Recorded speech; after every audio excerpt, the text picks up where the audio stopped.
drugs, or ideas, what you consume influences who you become. On the Mind and Matter podcast, we learn together from the best scientists and thinkers alive today about how your mind-body reacts to what you feed it. Before starting Mind and Matter, I spent 10 years in academia doing scientific research. I got a PhD in neuroscience where I focused on neuroendocrinology and the neurobiology of behavior, and before that, I specialized in molecular, developmental, and evolutionary genetics. I use my scientific background to help parse and translate the information that guests share on the podcast. In addition to the podcast, I write long-form written content inspired by the show where I integrate what I've learned across episodes. I also have a free weekly newsletter where I provide you with upcoming guests, share links, and provide commentary on scientific studies and research that I'm reading, and more. Visit mindandmatter.substack.com to find all of my content. The full version of this episode is available to paid subscribers at the Mind and Matter Substack at mindandmatter.substack.com. The full version is also freely available on my YouTube page. Just look up Mind and Matter or my name, Nick Jikomis, on YouTube, and you'll find the episode there. This is a partial version of the episode, and so it'll cut off partway through, but you'll still get a significant portion. So sign up to become a paid subscriber at Substack or visit my YouTube page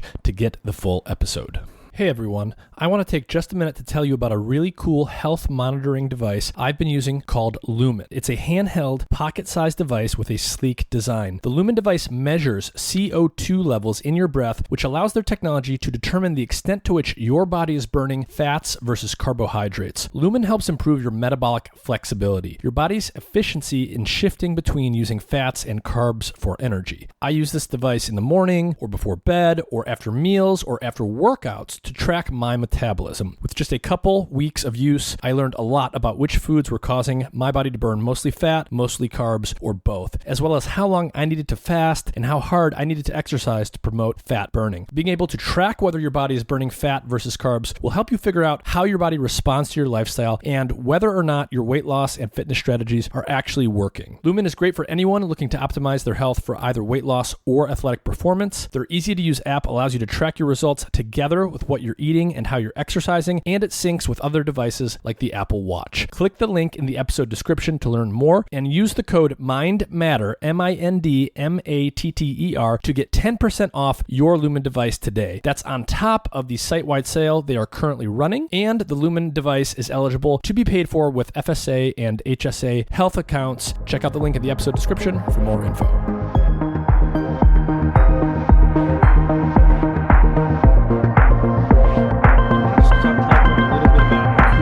Background is for those who don't know you already? Sure. My name is Nick Norwitz. As you mentioned, I grew up in the Boston area, Newton, Massachusetts, little suburb outside Boston.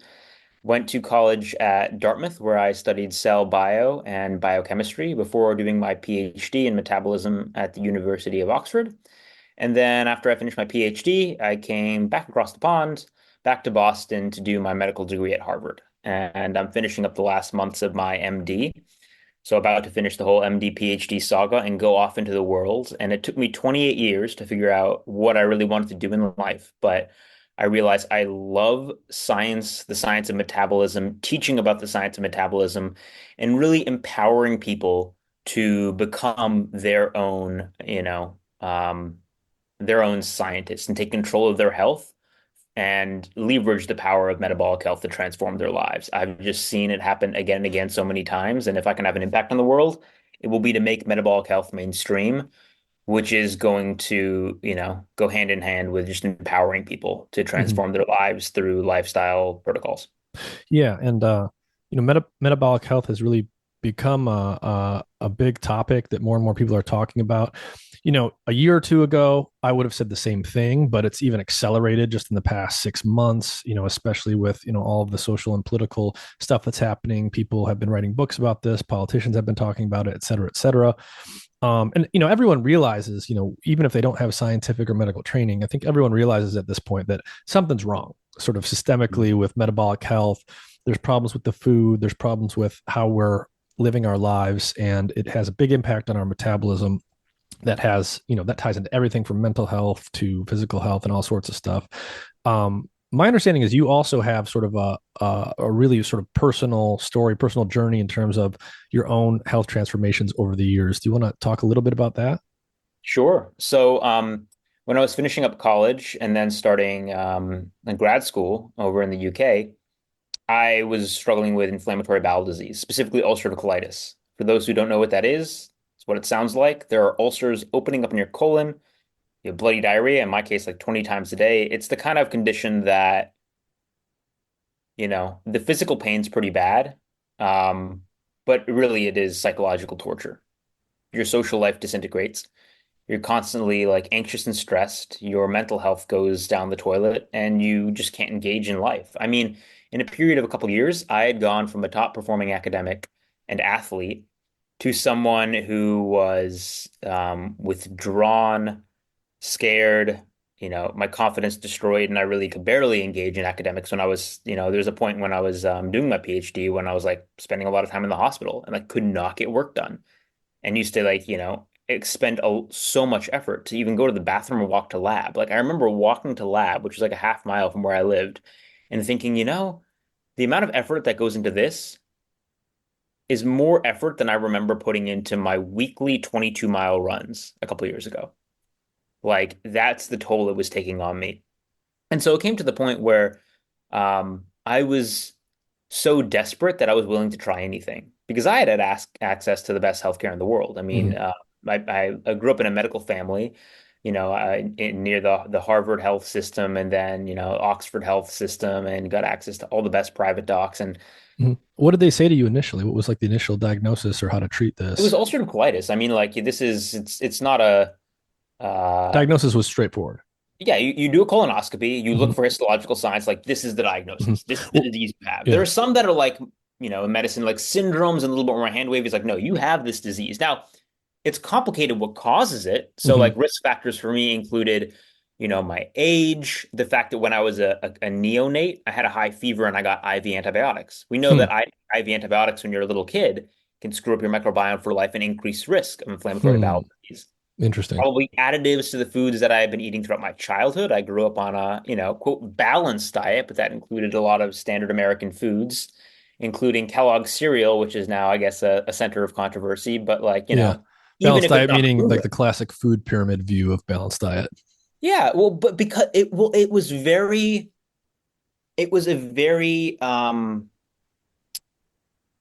sensible seeming narrative, especially in my context, because I wasn't a Hmm. kid that struggled with obesity. And you think about Yeah. obesity as a canary in the coal mine, right? So Yeah. it's like, all right, you have this like, young, healthy looking 18-year-old who's like running marathons and has a six pack.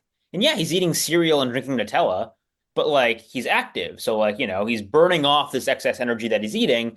Clearly, like, the cereal and the sugar isn't really hurting him because, he's getting his five a day fruits and veg, etc., and then eating, excess quote empty calories on top of that.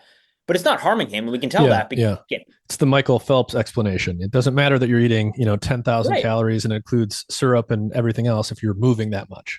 So some people can get away with it for at least a period of time. Hmm.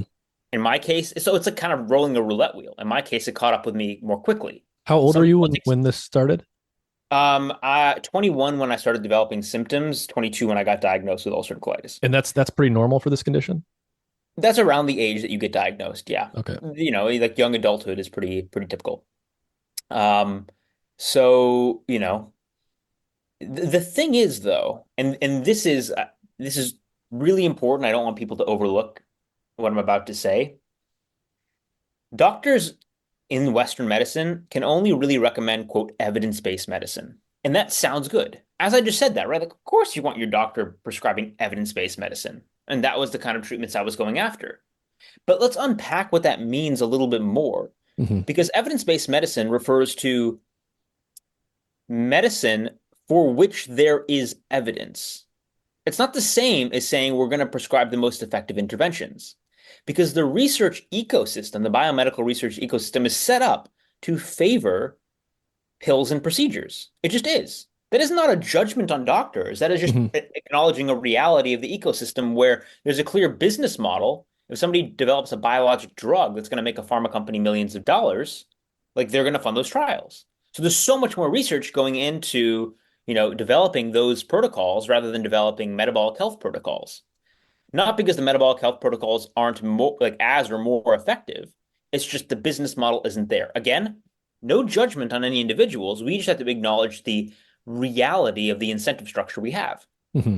So I want to use that as a little bit of a framing because, the intervention I ended up using that worked for me, which was a ketogenic diet, a clean ketogenic diet, there are no randomized controlled trials saying that would work on ulcerative colitis, Yeah. but it worked in me when nothing else would. Hmm. And it's worked in other people. We had a case series on this recently. But point being, I got to a point where I was very desperate, willing to try whatever. And I tried something that wasn't, quote, evidence-based, but had biological plausibility and a strong biological rationale, and it saved my life. Hmm. And And that drew me into the field of metabolic health. yeah, I'm guessing you tried other things before this or that your Mhm. doctors prescribed certain things for you. What other things did you try that failed to work? Typical frontline medications, there's things like mesalamine, different biologics, so immunomodulators, those kind of things. Hmm.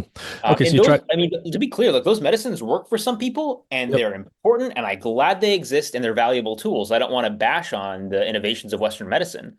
But the fact of the matter is, be it for ulcerative colitis or various mental health disorders, like the treatments we have do not help for a lot of people with chronic Mhm, diseases. mhm. They're insufficient.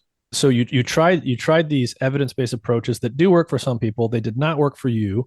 You were desperate. You really wanted to get rid of this issue. As it's not difficult to imagine that you'd want to try anything at some point. But there's no trials that were out there pre-existing that said ketogenic diet might work. How did you even think to try that ketogenic diet? How did that come about? Well, I was just trying a lot of different diets because based on just like logic, you'd think, all right, this is a gastrointestinal disorder. What I'm eating probably should matter. Hmm. And I had tried all the other diets that people, would recommend. So specific carbohydrate and low FODMAP diets are like the one and two for IBD and IBS. And so you try them and they're like, it doesn't really help. At least it didn't help me. Some people it helps a little bit, but I mean, there's so many rules. They don't really like have that big an impact. They definitely don't put your disease into like lasting remission, at least for most people. And then I went through the litany of other diets. Like I did vegan, vegetarian, pescatarian, Whole30, Mediterranean. Like I tried all of these. And then like on the list of things to try was a ketogenic diet. Hmm.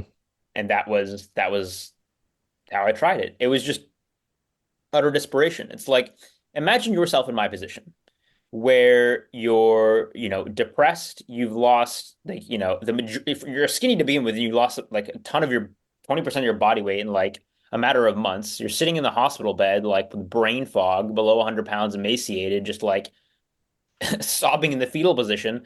And somebody's like, hey, do you want to try a diet for a couple weeks? Let's say there's even a 5% chance that it helps. Yeah.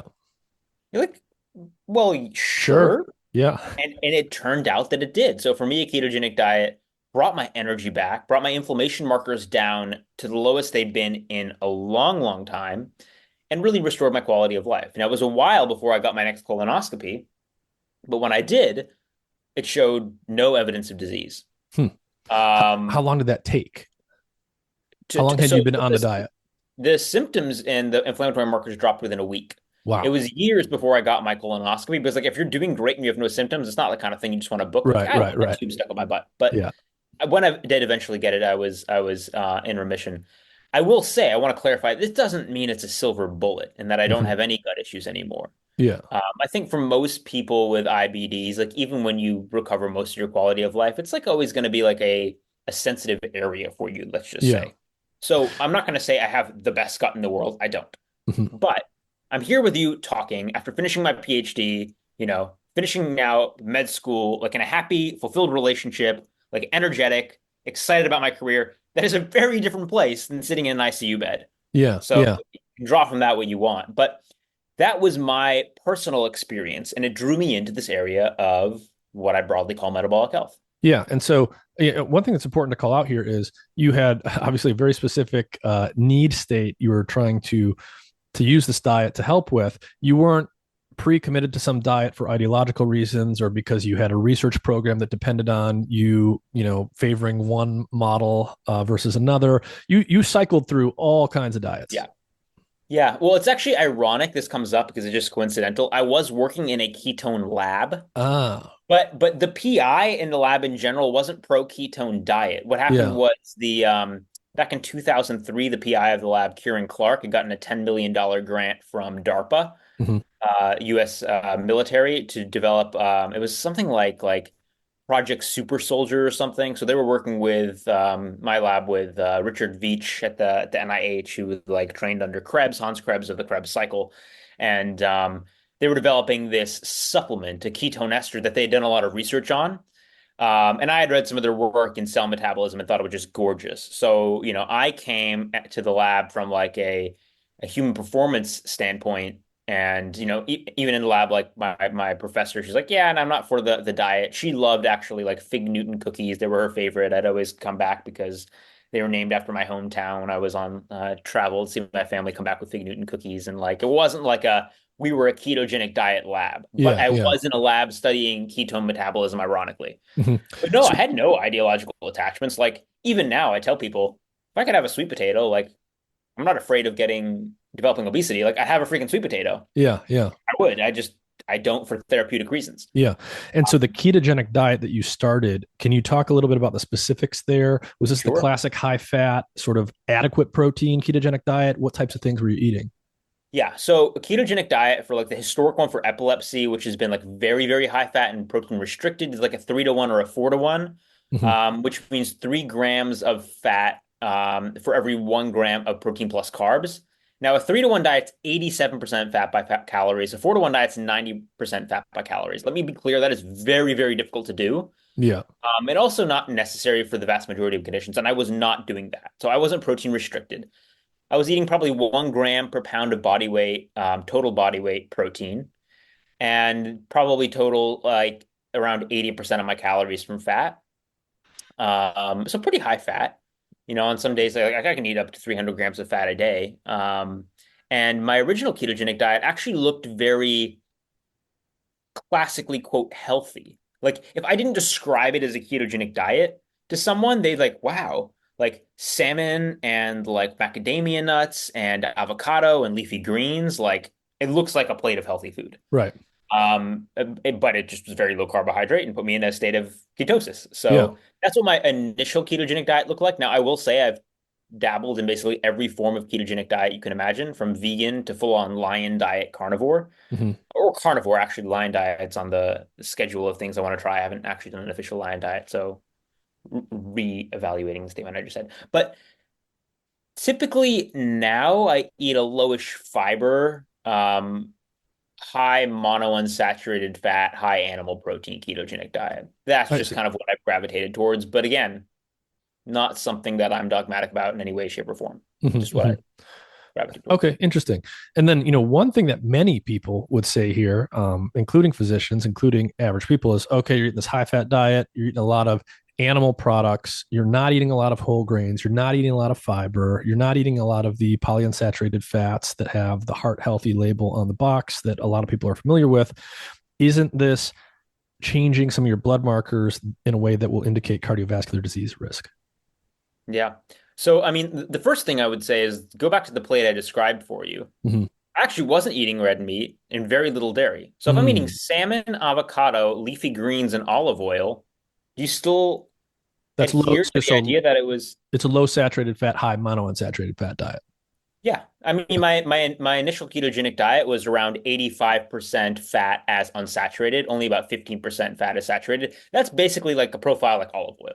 Yeah, yeah, yeah. You can imagine like my fatty acid profile in my diet was mostly from like nuts and olive oil. Okay. I will say like I did have some like I mean I had things like full fat dairy and stuff, but like those are also considered healthy and now, don't tend to quote adversely affect lipids. So, bearing in mind my initial ketogenic diet wasn't like a carnivore diet, wasn't high in, you know, beef and in butter and tallow and lard and bacon, those kind of foods. What do you think the average physician would expect in terms of my blood markers, good or bad? Well, for those, I mean, those, I think a lot of people would consider those to be the healthy fats because you're not Right. getting a lot of saturated fat. Okay. So let's start on that premise, Yeah, let's and start then on that you can premise. ask your next question because you Yeah, kind of know yeah. what happened to me. Okay, so well, at this time when you initially started, and that was the particular profile you were consuming, did you get your lipids and your cholesterol and all that measured, and how did that Of change, if course. so?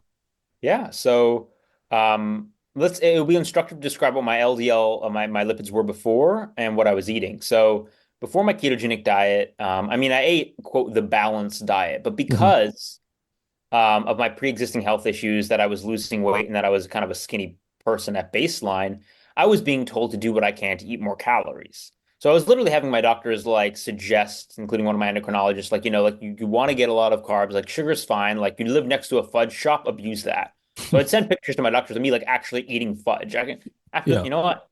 After this, I'll text you pictures in Yeah. case you want Yeah. to like include them in a B-roll. But um that's the kind of thing I was eating. So actually quite a lot of junk food, including a lot of saturated fat and trans Hmm. fats in those junk foods.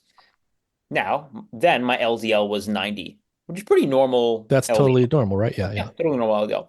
Then I switched to a diet that is generally lowish in saturated fat, proportionally, high in fiber, probably 35 grams of fiber per day, which for an adult male is appropriate or considered appropriate.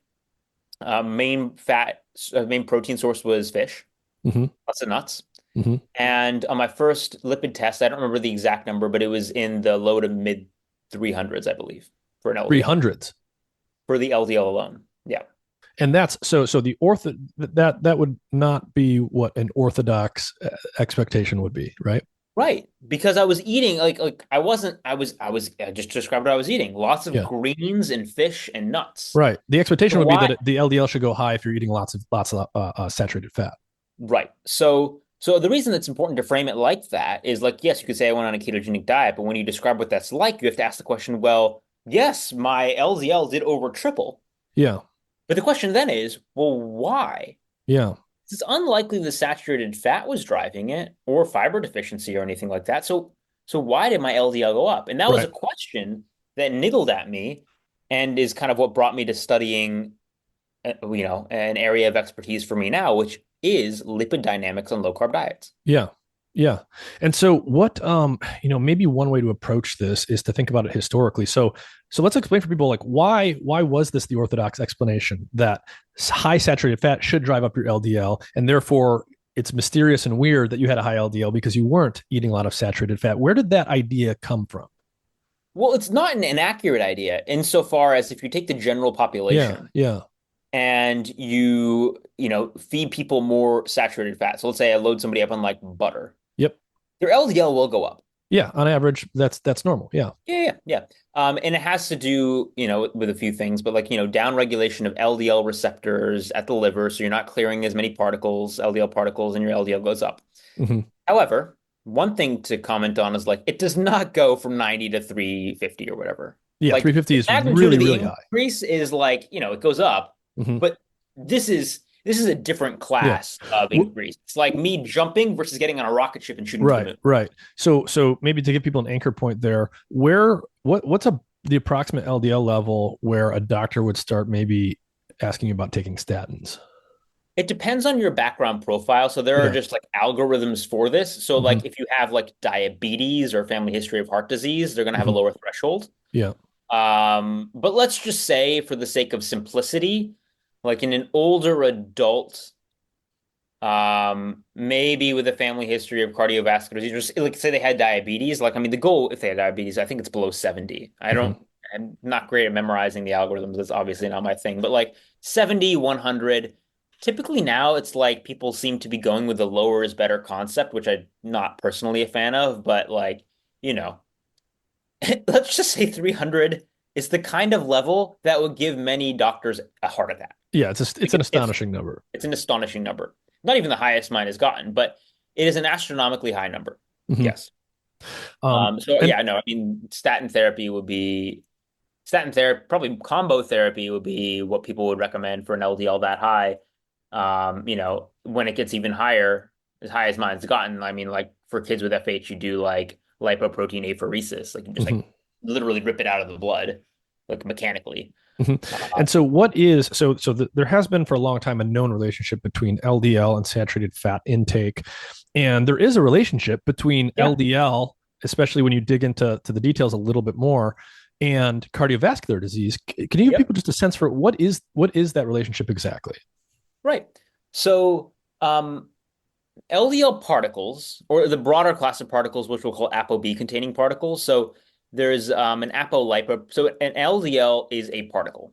Hmm. Like it's a sphere circulating around in the blood that's composed of several different things that includes cholesterol. Hmm. Um, and there's a protein on it called ApoB, and there's a broader family of proteins that also include, ApoB. So LP little a will be another one that maybe people have heard of. It looks like an LDL and has a little tail. But these LDL particles, the ApoB containing particles, are part of the causal pathway for heart disease.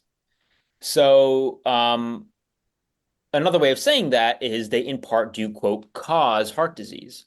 And I want to emphasize that because I think it's a point of confusion.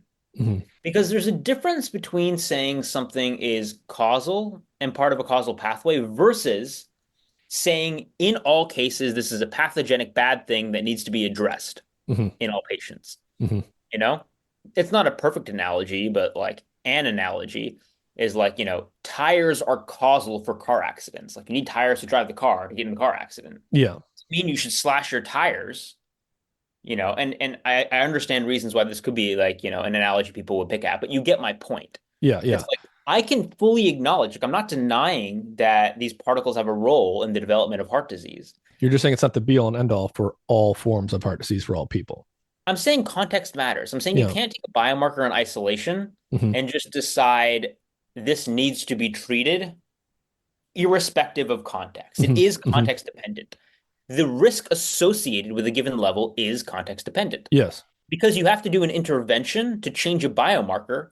Interventions always come with other effects, like real world interventions always come with other effects. It's not an abstraction where I can just say, hey, look at my lipid panel. My LDL is 350. Let me snap my fingers and just change a singular biomarker. It's like, no. For me, the options were pharmacotherapy. We can go through each of them and their potential drawbacks and pros, Mm-hmm. or lifestyle change. So in me, you can imagine that as, oh, like adding back carbs. Well, that's going to send me back to the ICU. That's no fun. So it's just, a conversation I want to have that I think we have to have at a high level where we say, look, we can acknowledge that these things can be independent risk factors, but we actually need to get a better sense of what is the absolute risk in any given circumstance and what are the relative pros and benefits of actually addressing this biomarker. Mm-hmm. So that gets to another discussion, which we've been circling around, but like the etiology, the causes of high LDL. Yeah. Because it can be you have a genetic dysfunction, which I do not appear to. I have totally normal LDL at baseline. This isn't a congenital disorder. This isn't familial hypercholesterolemia where kids are born with levels this high. And kids, when they're born with broken LDL receptors, virtue of a genetic dysfunction, they do get heart disease at a very early age. But again, Mm-hmm. if that's a different cause, a different physiological driver. Or you could have somebody with metabolic dysfunction, obesity, diabetes, who then is eating more saturated fat and stuff like that. Their LDL can go up. It won't go as high as a genetic dysfunction or Mm-hmm. as my LDL, but it'll go up. And just the point I'm making is it's for a different reason. Right. And then you have people like me, which is actually a growing population of something we'll define called lean mass hyperresponders, where I have these crazy, crazy high LDL levels. But for a different reason than any other population known to date. Mm-hmm. Mm-hmm. Appears to be a metabolic response to carbohydrate restriction, where my body's fuel sources are shifting, and the high LDL, along with actually high HDL and low triglycerides as part of a pattern, is an epiphenomenon that emerges from a shift in metabolic status. Hmm. So just laying that out, I think it's important because the underlying physiology does inform, one, treatments, and two, can suggest something about the absolute risk profile. I really don't think I'm as high risk as someone, say, with similar levels who has familial hypercholesterolemia. Mm-hmm. I was at that risk. Like I know my ApoB area under the curve, milligram per deciliter year exposure, I should have signs of heart disease, and I don't. It's been checked Mm-hmm. on coronary CT angiography for both calcified and soft plaque, and I just don't. Mm-hmm. So anyway, I'll So pause for a second. yeah. Yeah, Okay. So to summarize, you go through this diet, it improves your GI symptoms. You're eating, high levels of certain fats. You're not eating high levels of saturated fat. You're lean and otherwise metabolically healthy, but you've got these sky high LDL levels. You see higher than normal LDL levels in people with genetic defects, but that wasn't you. You see it in people with obesity and metabolic syndrome who are eating lots of calories and lots of saturated fat. That's not you, and their LDL levels don't go as high as yours were. in Right. any case. So you're this different thing. You're otherwise metabolically healthy. You got these sky high LDL levels. It seems to be a response connected to carbohydrate restriction. And you sort of alluded to the fact that, you're calling this a lean mass hyperresponder phenotype, and it's happening in some people. Can you give us a sense for like how common this is, and what we actually know about why this high LDL phenotype arises in this context? Yeah. So, just to give credit where it's due, the lean mass hyperresponder term comes from 2017, from a friend of mine, a software engineer, Dave Feldman, who noted the same thing in himself when he Mhm. went low carb, and other people in his family went low carb as well. He was the only one who had these increases in LDL, but they again happened as sort of a pattern, with the high LDL, the high HDL, and the low triglycerides. And he's like, well, that's interesting. What's unique about me as compared to my family members that might predict this response? And then looking around at the community around him of other people going low carb, he noticed this, pattern whereby, oh, weird. It's the lean, typically like athletic and healthy people who are seeing these increases in LDL. So he, observationally coined the term lean mass hyperresponder. And it just kind of stuck because then there was this phenomenon of, oh, me too, me too, me too. This is happening to me as well. I'm lean and athletic and I went low carb for X, Y, and Z reason and my LDL went through the roof. Now, fast forward a little bit, we have a lot more data showing that indeed being leaner is a major quote risk factor for having high LDL and low carb diets, such that if actually you do the set of meta-analyses of human randomized controlled trials and you cluster them by, say, BMI category, if somebody has overweight or obesity, LDL does not tend to go up. If they are in the lean healthy range, LDL does tend to go up. Hmm. And actually, there's a dose response effect whereby the leaner you are, the higher LDL tends to go. Hmm. Nick, I'm just going to take a pause for 1 sec. I'll be right Yeah, go back. for it. Interesting. So, yeah, obviously, what Nick is talking about is basically that context matters. If you focus solely on one biomarker at a time, you can be really misled because different people can have high LDL in this case for different reasons. Some of them can have it because they have diet induced obesity. Some of them are otherwise metabolically healthy and lean. And so the LDL is not necessarily an indicator of poor health or anything. And that's part of what we'll probably talk about next with Nick. But that general point is very important. You can't look at one biomarker and interpret it the same way for everyone because all of these contextual factors matter. Do you have a genetic predisposition to having, say, high LDL levels? Do you have diet-induced obesity or metabolic syndrome, something like that? Or do you have a situation like Nick's where he's a naturally lean person and he's eating this carbohydrate restricted diet? Because those are all very, very different biological contexts. And this is something that's, I think, just become more and more apparent in recent history. Historically, right, LDL was thought of as bad cholesterol and HDL is thought of as good cholesterol. You want your LDL to be as low as possible because it's quote unquote bad, and you want your HDL to be as high as possible, or you don't really care how high it goes because it's quote unquote good. And that's just too simplistic. The relative balance of these things matters. The context in terms of your metabolic health and your other biomarkers, all of these things matter in terms of whether you should interpret a high number as being a good or bad or a neutral thing. So it's fascinating and complicated stuff, but the simplistic historical story that LDL equals bad cholesterol and HDL equals good cholesterol, that's just not a particularly useful way to think about it, at least in my opinion, and I think a growing number of people. So we're gonna wait for Nick to get back here, and I'll keep talking, I guess, so I don't have to re-record anything. I think Nick's actually getting over an illness right now, so he's on some medication, and he's had to step away. But Nick's YouTube channel is worth checking out. He does a lot of self-experimentation with himself and his diet, and looks at all his biomarkers and stuff. But as he's already mentioned, he's got this interesting lean mass hyperresponder phenotype. All right. You back with Oh, us, you're Nick? just able to ad lib in my I absence. was ad libbing. Yeah. All right. I was Hopefully that won't happen again, but sorry, it's a regurgitating much of what you said. Um, tumultuous day. It's always a good review. So yeah. So we've characterized this lean mass hyperresponder phenotype. We have several studies documenting the inverse association between LDL and BMI on low carb diet. So the leaner Hmm. you are, the higher your LDL goes. And that presents, a curiosity like, well, Right. why does this occur? It used to Um, be, I mean, it used to be historically, right, that high LDL is basically synonymous with bad stuff, bad health, more right. obesity, etc. Like I'm doing something wrong. Like Yeah. you get that like, vibe from, doctors or patients where it's like, like I have to improve my lifestyle because my cholesterol is high. Hmm.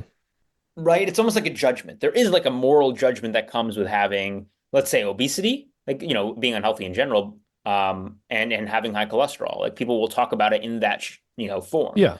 Yeah. I mean, yeah, Um, LDL has literally been equated with bad cholesterol oh historically. yeah, I don't know if I'll get in trouble for saying this, but I'll just say it. My first year of medical school, we had a 7-minute lecture and it was titled "Why LDL is Bad Cholesterol." Hmm. I was not the only one that when they saw that title just smashed their head into the desk. But Yeah. that aside, that is the perception. Hmm. That like LDL cholesterol, it's a bad thing. If it's high, there must be something wrong with you. Hmm. End of story. So, but that kind of rubbed against what we were seeing, where it's Yeah. like, well, You've lean got these healthy people who otherwise are just completely not healthy eating people. carb. Yeah. Yeah. But it also presented, so we can go into the model behind it, but I'm going to skip over that and return to point out that with different physiologic understandings of the physiologic drivers of these phenomenons, you can test pretty bold hypotheses and generate more provocative findings. So one example people, listening may have probably already heard about is my Oreo cookie experiment, where like based on understanding of why this occurs, and we can explain that in a moment, my prediction, which counters what one might expect, is I could use cookies, in this case Oreo cookies, to lower my cholesterol. Which again, like we place this moral judgment on LDL cholesterol. So like if it's quote a bad thing, then lowering it should be good, which Hmm. means you shouldn't be able to use a bad thing to do a good thing in health. So Right. why would adding bad cookies do a good thing to your cholesterol? But what I ended up doing in a crossover trial is showing in me, Oreo cookies are actually much better than even statin therapy, so standard of care drug therapy for lowering Hmm. cholesterol. So another way of saying this is you had sky high LDLs on a very carb restricted diet. In other words, you had this lean mass hyperresponder phenotype, and therefore adding something with carbohydrate like Oreos, which would otherwise be Mhm. considered just a total junk food, was more potent at reducing your LDL than taking a statin. Yes, it was twice as potent actually and was effective in Mhm. 1/3 the time frame. And in any other context, if you took a statin and your LDL went down, most physicians would say that's definitely a good thing. Right. And so I'm not commenting, I'm not putting any value judgment on the statin response, which was a 32.5% reduction. But if Mhm. the outcome you care about, if you're myopically focused on LDL as a biomarker Yeah. or associated ApoB, well, the Oreos are twice as good. Yeah. So, So now you're in this bizarre position of like, okay, how do I rationalize that Oreo cookies were this potent at making a quote unquote good thing happen? right. Well, from a third party perspective, that's exactly what the tension I want to create. I'm like, it's not really my job to, well, I'm going to try to explain the mechanism we think underlies it. But like when you have what appears to be a paradox, your job is to express curiosity and want to learn more rather than Yeah. place value judgments. Because no, I'm not saying Oreos are a health food. I'm not saying statins are bad. I'm not saying anything about Yeah. LDL cholesterol. I'm saying this is a result that I expected.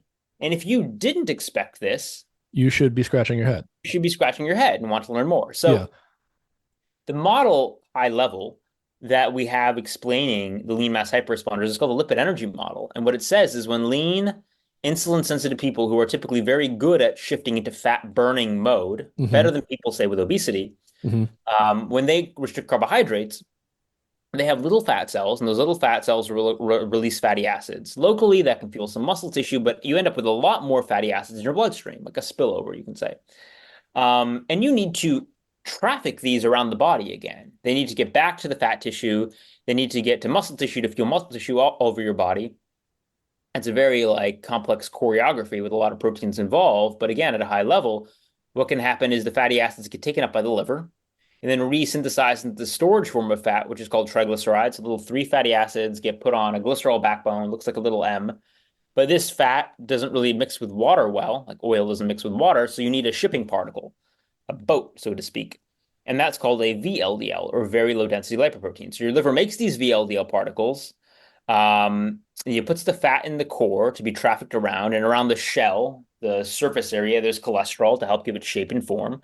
And it ships it out of the liver, and it goes back to fat tissue and drops off the triglycerides stored fat at fat tissue to replenish the fat tissue, drops off triglycerides stored fat at muscle tissue so muscle can burn it.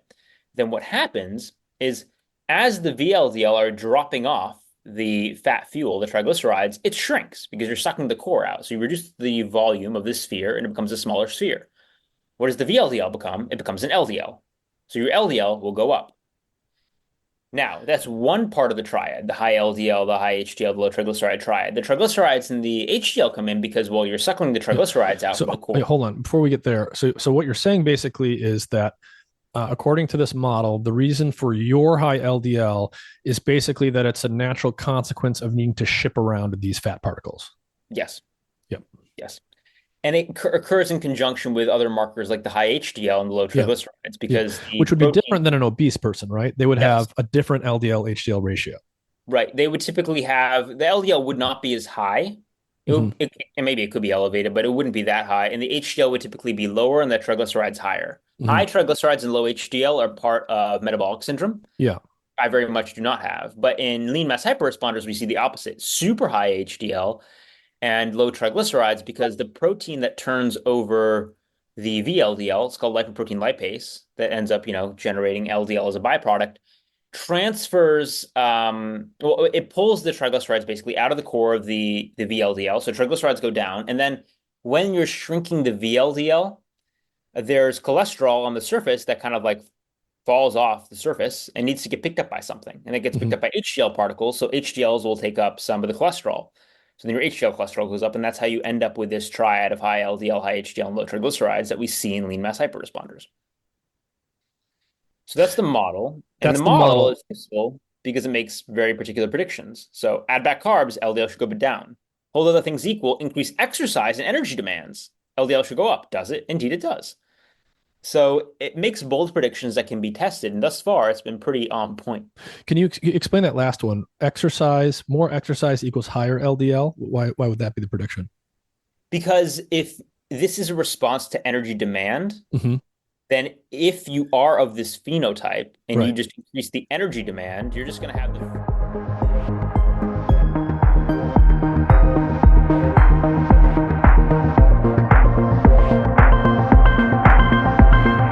Full version of this episode is available to paid subscribers at the Mind and Matter Substack at mindandmatter.substack.com. The full version is also freely available on my YouTube page. Just look up Mind and Matter or my name, Nick Jikomis, on YouTube, and you'll find the episode there. This is a partial version of the episode, and so it'll cut off partway through, but you'll still get a significant portion. So sign up to become a paid subscriber at Substack or visit my YouTube page to get the full episode.